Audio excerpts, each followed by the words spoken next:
New Thought Media Network. We are a global broadcast network of positive music, media, and entertainment, inspiring humanity's evolution along the journey of enlightenment and creating a world of love, peace, empowerment, and prosperity for all. New Thought Media Network. Positively inspiring.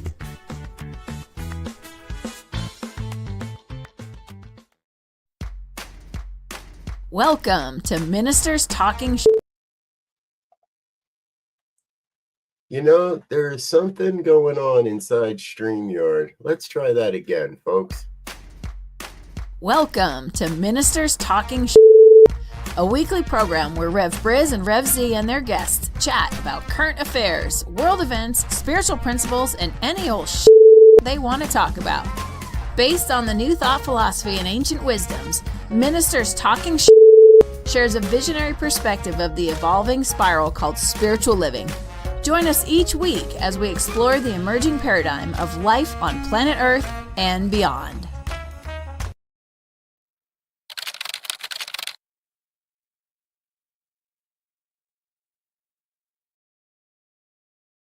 And good morning, dear ones. Dr. Robert with you over here.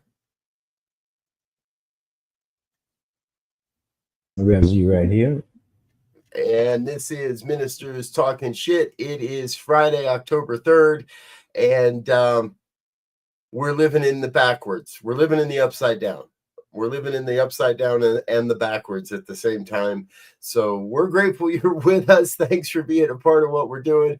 Thanks for tuning in. Whether you're watching live or at another time, you're welcome to chime along, chat along, and drop a comment as we go along here on a Friday morning, looking at some of the things that are going on in the world. Good morning, Z. How are you, my brother?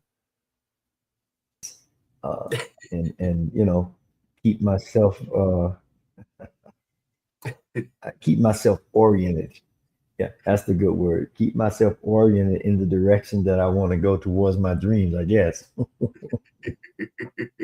Right on. I hear that. So it feels like, well, as I was kind of saying, that it keeps feeling like we're living in the upside down and the backwards, and I'm not sure which comes first. Because, well, there's no government to come help anymore because that's shut down, except for, of course, our legislators continue to get paid, and Donald Trump's going to continue to get paid, and he's going to continue to do what he's doing. I said that earlier. I think if there's a government shutdown, the president shouldn't be allowed to talk about anything in the world other than how to get the government started again. But I don't think that's going to happen here. I think we're in for an interesting ride. Well, and you know, here's a tidbit. House Speaker Mike Johnson was purportedly caught on a live mic agreeing with Democratic claims that Donald Trump is unhinged and unwell, sparking political. And so, you know, it's clearly in my mind a case of the emperor has no clothes. Right. Yes.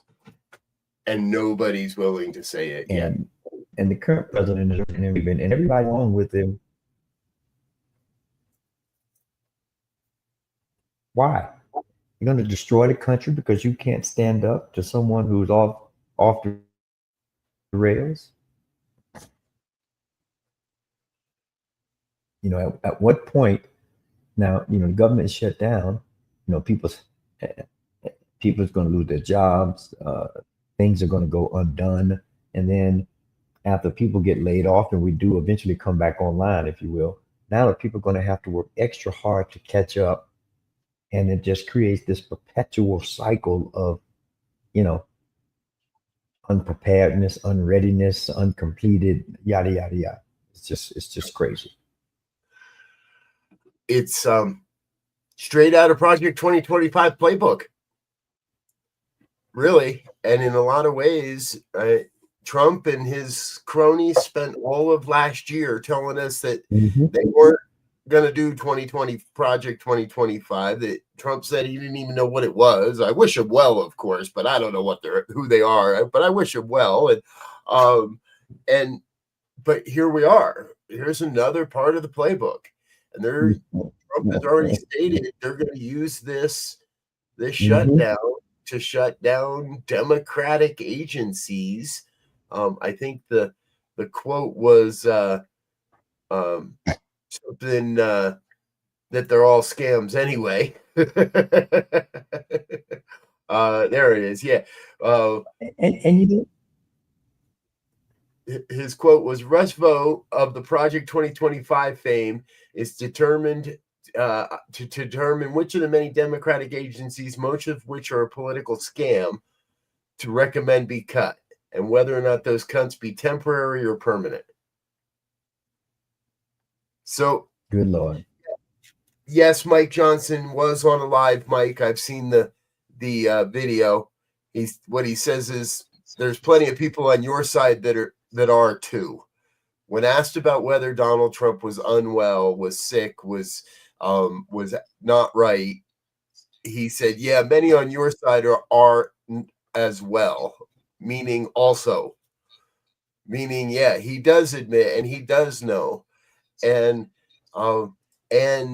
they don't care. Heritage Foundation. I don't know who's got the pictures, right? Who's got the photos? Who's got the evidence? Who's got the receipts? Because somebody's got something on all of these guys, all these Republicans. Somebody's got the evidence to be held against them. And whether it's Donald Trump or whether it's the Heritage Foundation or somebody owns the dirt. And this is your daily reminder, folks, that we still have not seen the Epstein files. Yeah. Well, you know, and to me, here's the rub. So the current president came into office. We're going to stop the war in Russia in 24 hours. We're going to boost up the economy. We're going to, you know, fix all these things that the populace, if you will, are saying we're out of whack based on the Democratic administration. Well, the war in Ukraine is raging on. Just the other day, Putin made a statement that if the U.S. sends weapons to Ukraine, it's going to be hell to pay. The government is shut down now for 3 days with no, you know, and it will be at least next week before they come back.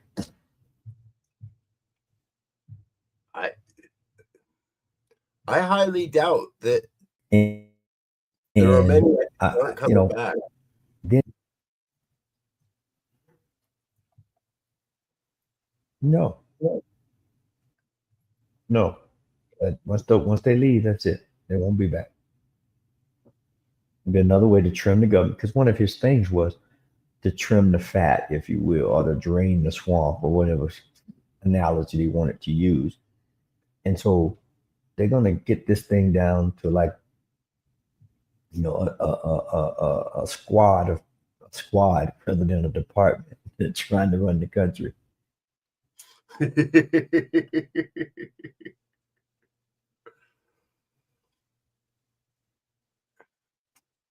Unbelievable. Yeah.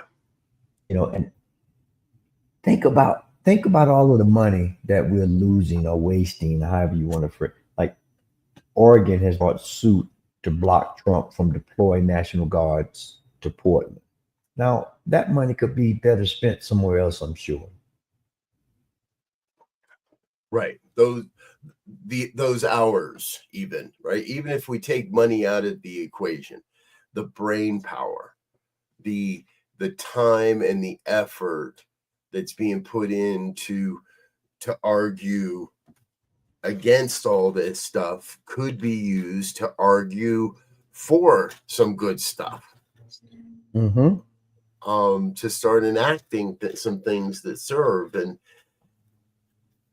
the scorched earth perspective that Donald Trump and his people seem to have, well, an eye for an eye leaves the whole world blind, right? Yeah. I mean,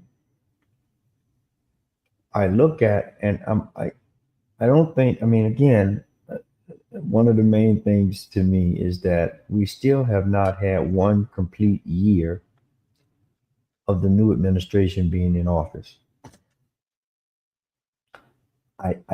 There was a big running clock, if you will, that spoke to the fact of how many positions that still did not have permanent people in them, agencies and so forth, right? So it's like we're going to go a whole year with cabinet members and so forth not in place, and couple of like the Secretary of State holds like 3 jobs. How can you do that? I mean, yeah, you can have a couple jobs, but he got the most important job. Secretary of State, he's supposed to be stressing diplomacy and fighting off wars and with our foreign partners or foreign, constituents. Not happening effectively.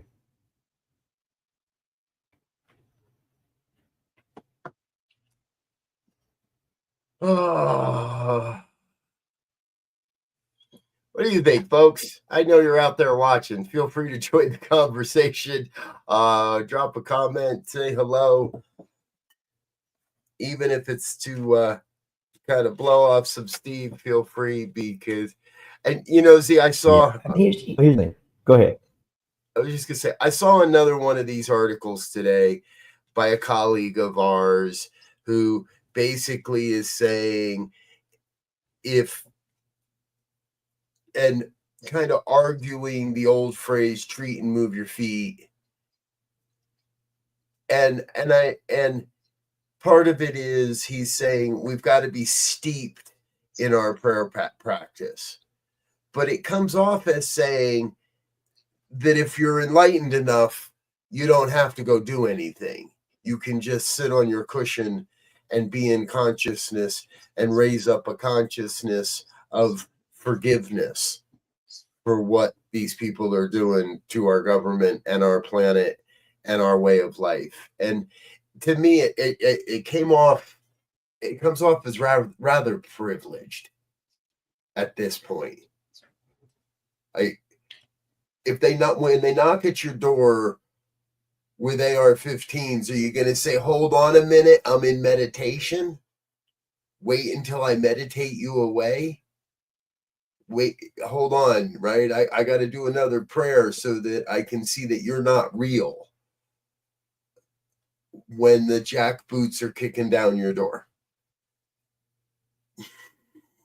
We shall see, right? Yeah.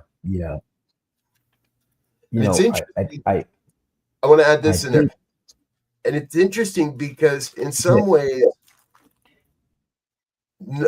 that article makes those of us that are not doing that the villains. Right? We're the people in the wrong because we're standing up saying the emperor has no clothes. Yes. And I think the age-old debate, if you will, I think at least one of them is how do we strike balance, right? So yes, there is a time for meditation and prayer. When you take action, it is divinely inspired action. However, action has to be taken, and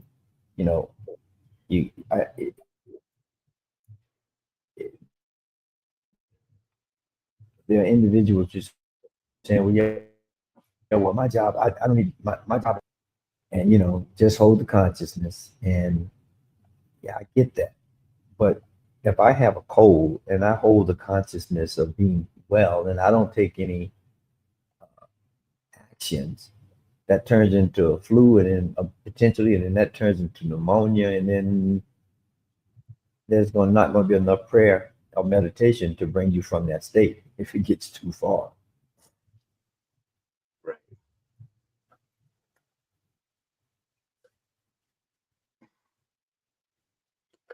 Hey, there was an interesting experience that happened last week.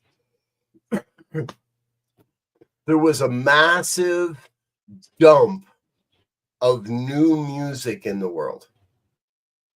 Now, everybody knows probably if you've touched in my world anywhere in the last 40 some odd years, how much I value good music, and I love my music, and I don't even know all the things that were released last week, but it was a record-breaking week for new releases by major and minor and breakout artists all across the globe. And we now know why. Well, and we knew why when it was happening. We just didn't talk about it last week, but we understand why. Because today is the unofficial International Taylor Swift Day. And Taylor dropped her new album this morning at midnight and dropped her new album, Tales of a Showgirl. And everybody knew it was coming, so everybody didn't want to be competing with Taylor Swift for new album sales this week. And so they all dropped their music last week so that Taylor could have the spotlight this week. So it's funny, Zeke, because I've never really been a Taylor Swift fan. I've kind of been aware of her, and I know she was a young star pop phenom, and some very public relationships in her early years and all that kind of stuff. And but I've really come to appreciate her as an artist taking control of her craft, taking control of her art, and it would feel and it would seem like the ocean's part for Taylor these days. Can she do no wrong? She's, the only thing I'm betting is I'm thinking that she might already be pregnant, and that's why they keep hiding her coming in and out of stadiums and stuff, and why she hasn't been performed. I think she might be pregnant. They're trying to hide it until after the baby's born, and then suddenly, so there's no like pregnancy photos of Taylor out there ever. And in a few months, we're gonna they're like, hi, we had a child, and but. And if that's true, I'll buy dinner. If that turns out to be true, I'll buy dinner. But a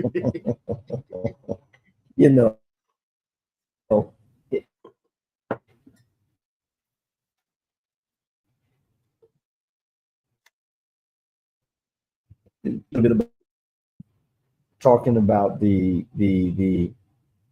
new commission that was set up in California, a consortium on AI and ethics and accessibility and all that, all things AI and information. And, it becomes a scary world, I think, when we know that everything we do is recorded or captured. I mean, everything. Right. Right. From our phones, our PCs, our smart watches, cameras in the grocery stores, cameras at street corners. So there's this massive amount of data that's being captured. And, the AI, how do you manage? How do you manage a trillion? But whatever it is,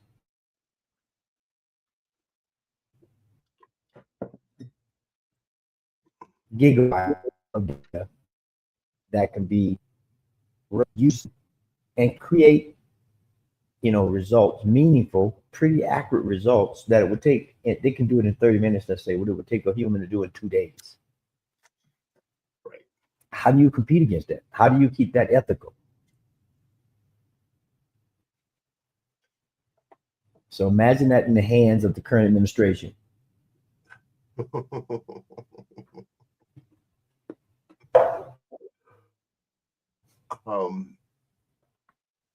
You don't. That's the trick. I mean, that's the thing, is how could anything be held to an ethical standard in an environment that doesn't even recognize ethics as a word? Mm.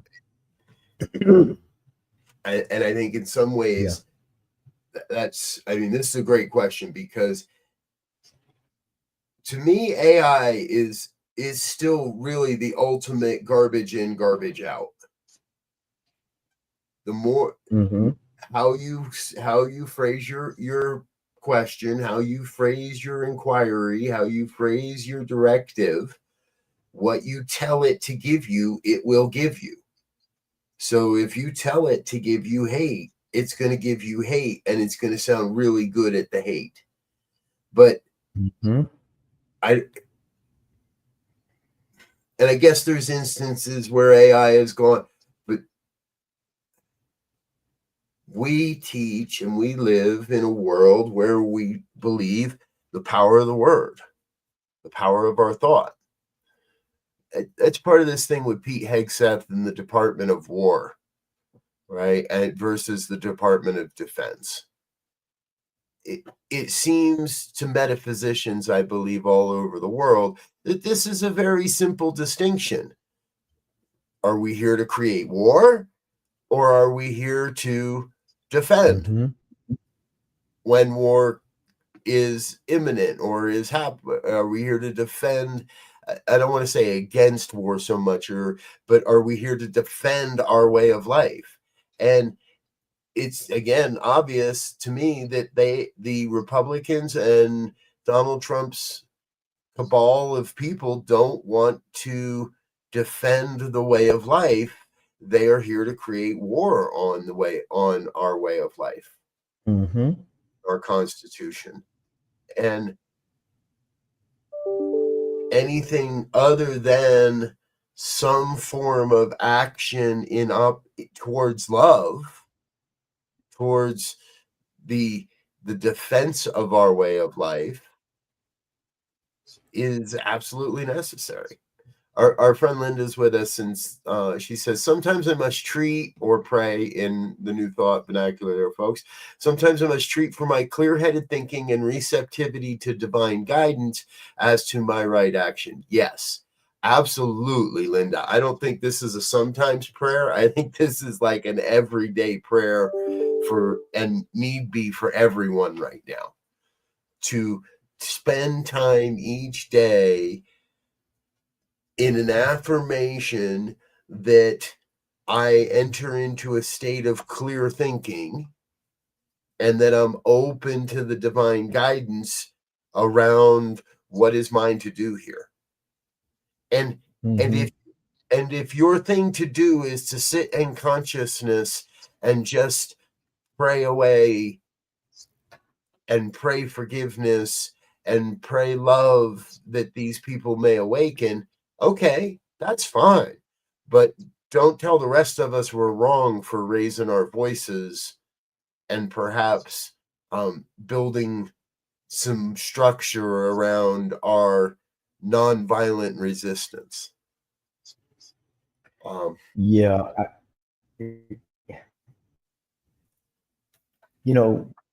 I think we have all this rabble rousing, if you will, at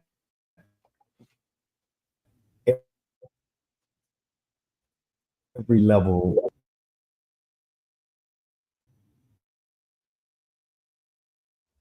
in the between a government shut, and I think for me, what is the soul? What is the soul of governing and leadership, right? If you will. And I think, we have to look at idea that leadership is not dominance. It's not domination, which is what appears to be the motif for the current administration. But I think it's more about stewardship and should be in integrity and compassion. And out of that, those that are tapped in, tuned in turn will become courageous and do what needs to be done in the light of the integrity and the compassion and balance slipping away. And right now, we need some stewards to come in and help steward this thing in another direction.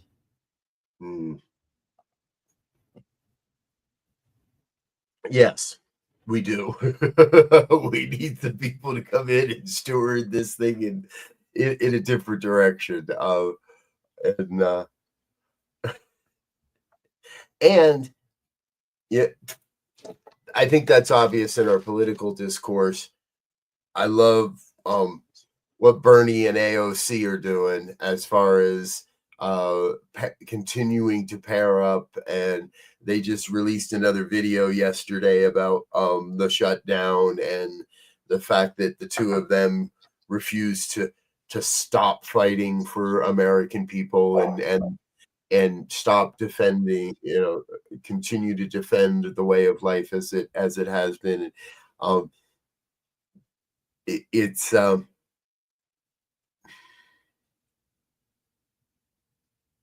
It's good to see that not everyone has lost hope.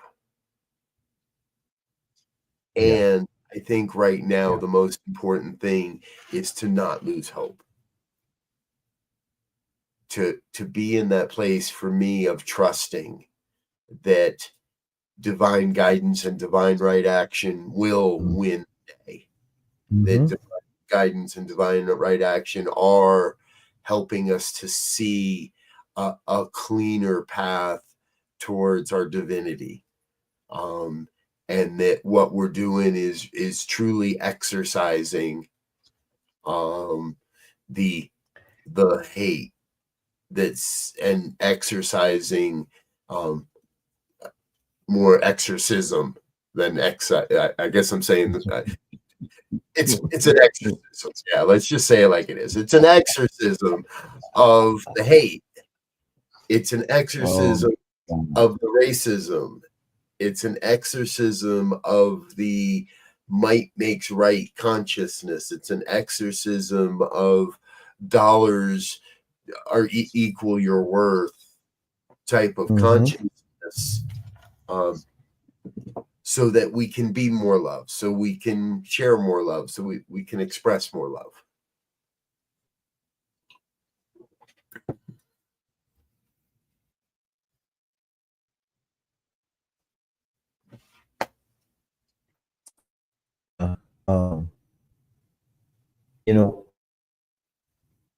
As we continue on this journey, I think everyone, it would behoove us to take a moment and just observe. For us here in Colorado, in terms of observation of the order of the universe, if you will, at least the order of this planet, in terms of the seasons changing and you see, weather patterns changing, and you see the behavior of animals and so forth that are in tune, and know that there is a balance in the universe, right? They know that right now, animals who go into hibernation,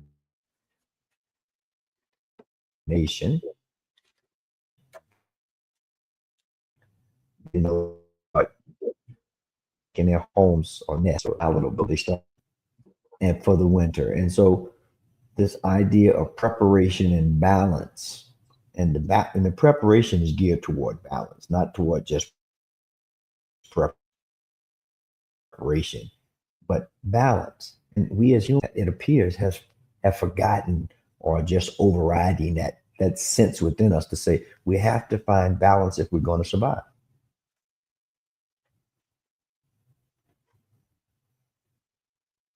Yeah.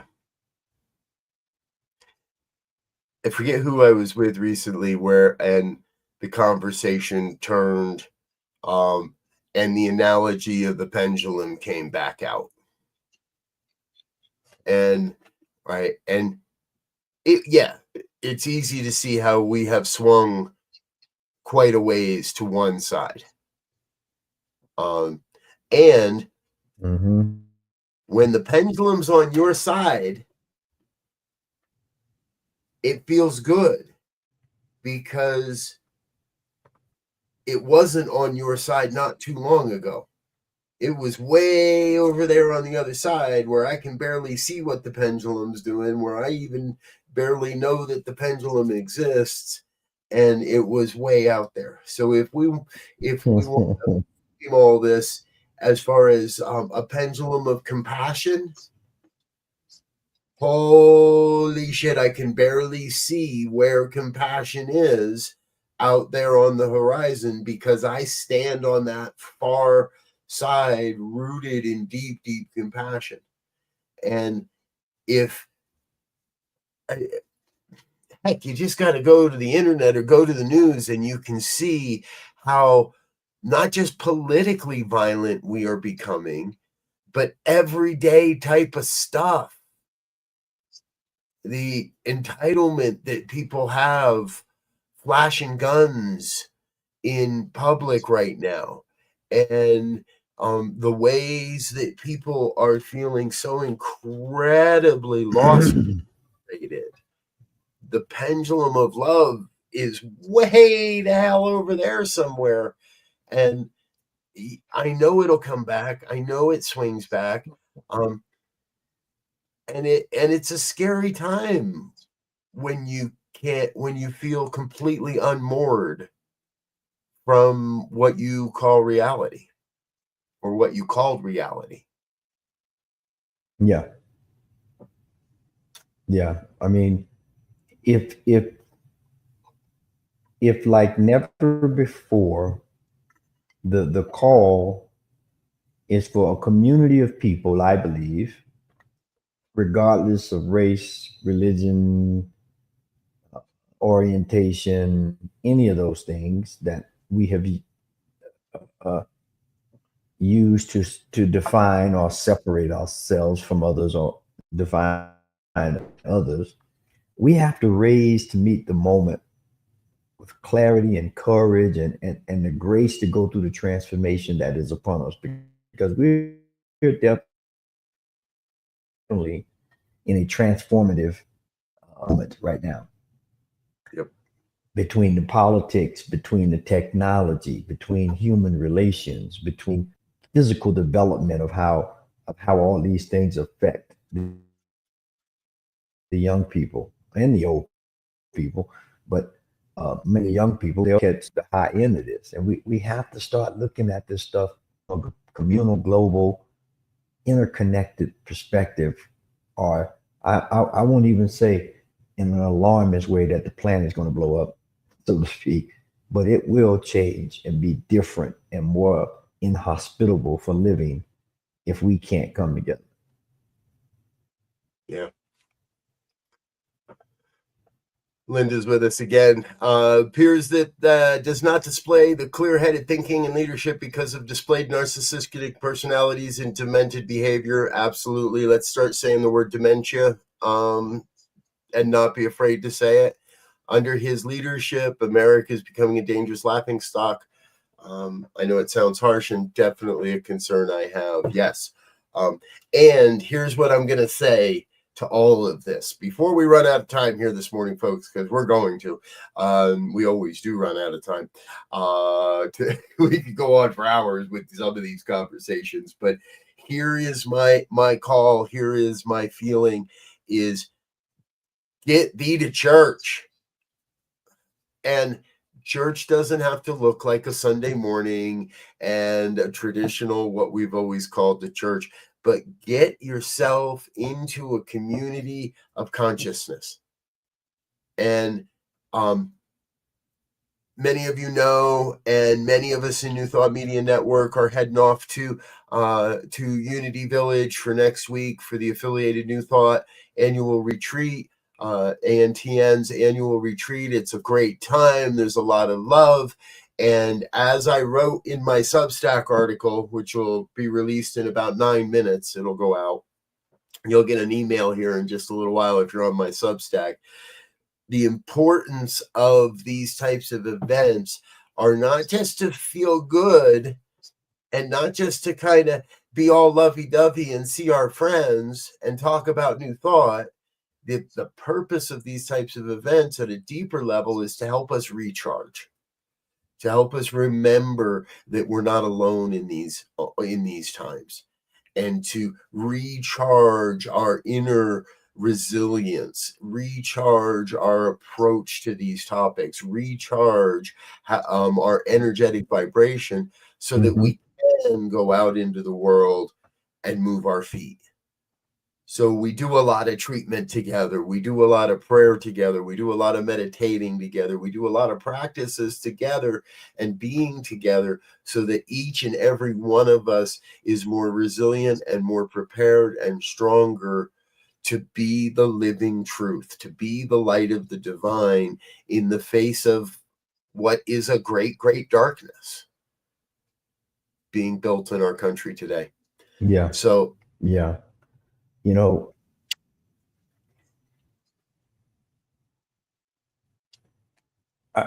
you just made me think about, we've talked about several times on this program about is it time to revisit the languaging or evoke some spiritual principles out of our Constitution. And, we have these ideas in there of justice and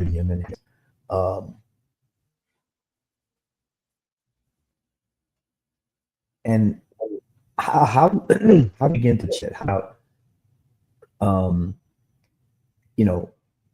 cultivating the environment for that. And I saw something the other day that said, we the people are called again, not just to govern, but to care, to form not only a more perfect union, but a more compassionate one.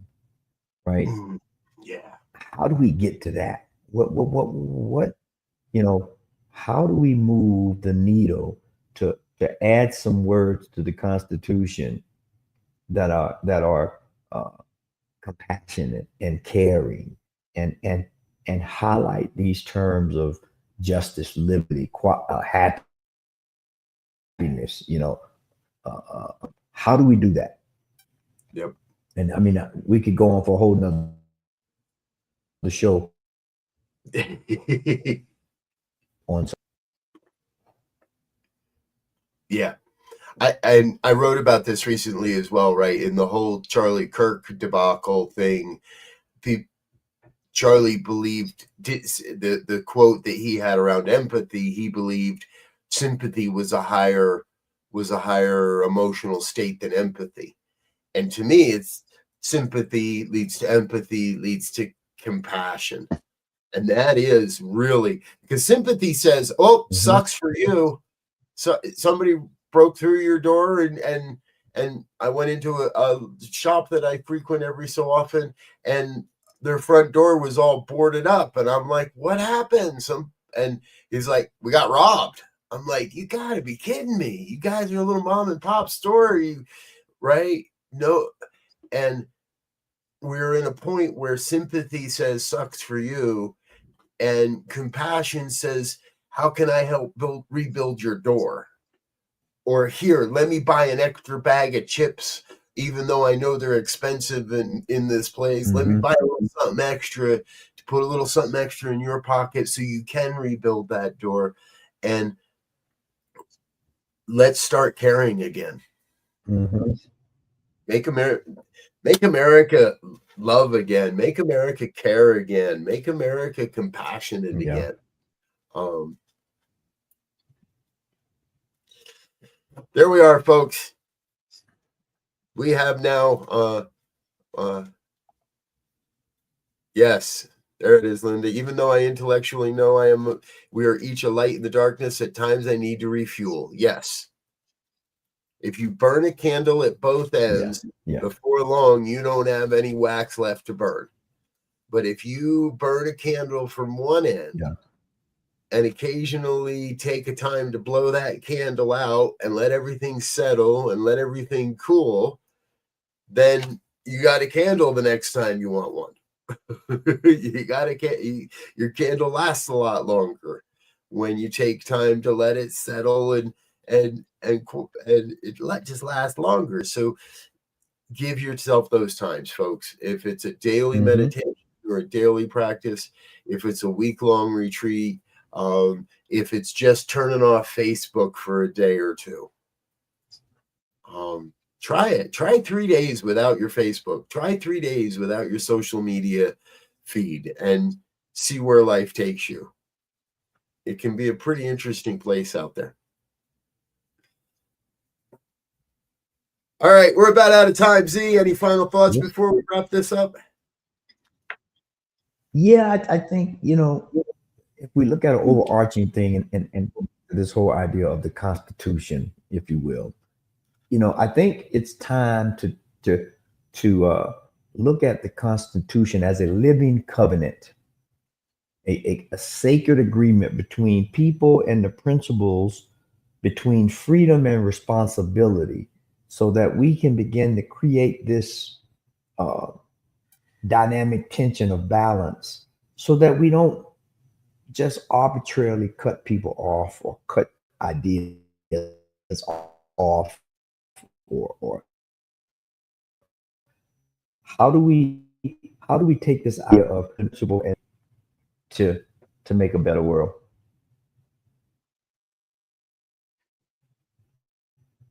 Yep. Let's make it a better world. Folks, thanks for watching. If you wondered what you stumbled in here today, or if you're watching on a replay, this is Ministers Talking Shit. It happens every Friday morning at 7 a.m. You can also listen to our podcast on all your favorite podcast platforms. And please feel free to reach out, connect. Let us know you're out there. Be part of something. Before something, well, that's a whole nother story. I'm not going to say that one. Thanks for being with us. On behalf of myself, my dear brother, Reverend Elvia Sekou, get to your spiritual community, get thyself to church. Make it a better day. I love you. We love you. Till next time, wish you peace and richest blessings. Bye now. And thanks for listening to this week's episode of Ministers Talking. We'll be back again next week with more commentary on current affairs, world events, and any other our ministers want to talk about. And if you found value here, please share our with your friends. Until next time, peace and blessings.